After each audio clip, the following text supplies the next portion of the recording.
आज के इस वीडियो में हम लोग पढ़ेंगे क्लास 11 काइनेमेटिक्स का बहुत ही इंपॉर्टेंट न्यूमेरिकल।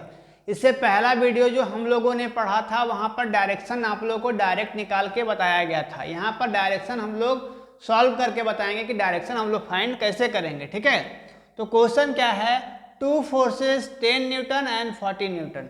दो फोर्स है, कितना कितना न्यूटन का है, एक 10 न्यूटन का है, एक 40 न्यूटन का है। R acting upon a body, जो एक बॉडी पर लग रहा है, एक्ट कर रहा है। What can be the maximum and minimum resultant force on the body.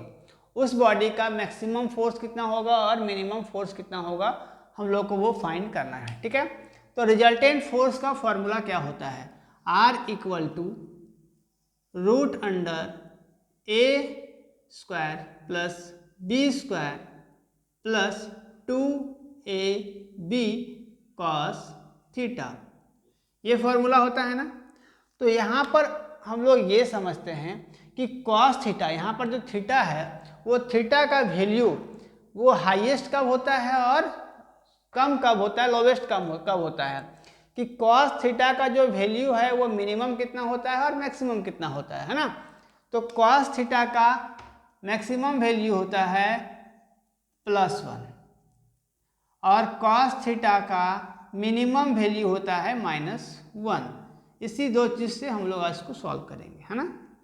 तो R will be maximum if cos theta is 1, then जब cos थीटा 1 होगा, जब मैक्सिमम होगा, जब उसमें मैक्सिमम फोर्स अप्लाई होगा, तो cos थीटा का जो वैल्यू होगा मैक्सिमम कितना हो सकता है, 1 हो सकता है, क्योंकि cos थीटा का वैल्यू मैक्सिमम 1 होता है।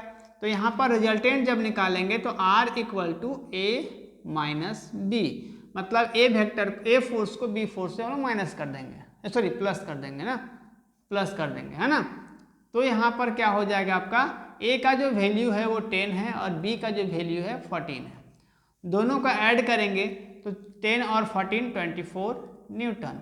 इसका मतलब क्या है कि जब एक बॉडी पर 10 न्यूटन का और 14 न्यूटन का फोर्स अगर हम लोग अप्लाई करेंगे तो उसका मैक्सिमम जो फोर्स होगा वो कितना होगा, 24 न्यूटन होगा, जो इसका मैक्सिमम फोर्स होगा, है ना।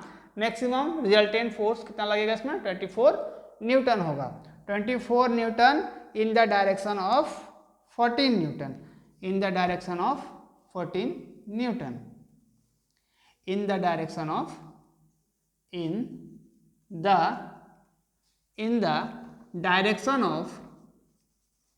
the direction of 14 न्यूटन, है ना। 14 न्यूटन ही इसमें क्यों लिखे, ये देखिए। तो अगर दो फोर्स है, अगर एक फोर्स इधर है अपवर्ड है, ये बी फोर्स है, ये आपका ए फोर्स है ना, ये ए फोर्स है, ये बी फोर्स है।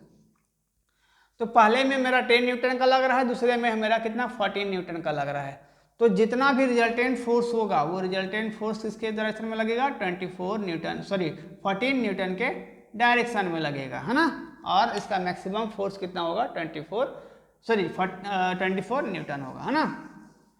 चलिए अब हमको मिनिमम निकालना है, मिनिमम रिजल्टेंट फोर्स कितना होगा इसका।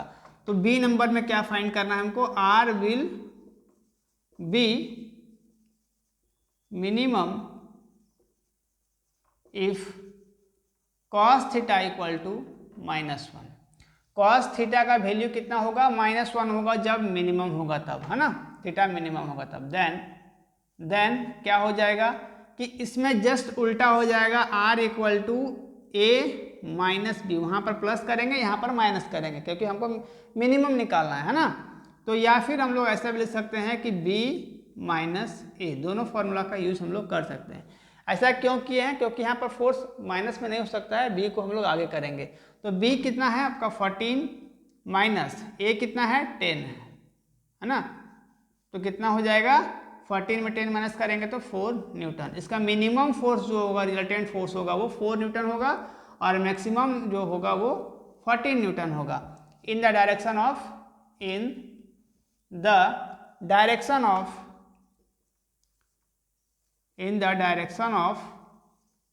14 न्यूटन के डायरेक्शन में, है ना।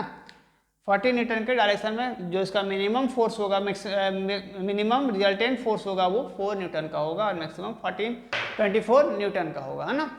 तो ये जब हम लोग डायरेक्शन निकालते हैं, तो इससे पिछला वीडियो में भी आप लोगों को डायरेक्शन निकालने के लिए नहीं बताया गया था, शॉर्ट में आप लोगों को डायरेक्शन निकालने के लिए बताया गया होगा, है ना। तो ये आप लोग इस तरह से निकाल सकते हो, ठीक है। इस तरह का वीडियोस मेरे चैनल पर और बहुत सारे अपलोड हैं, आप लोग चाहोगे तो मेरे पिछले वीडियो में जा करके देख सकते हो, है ना।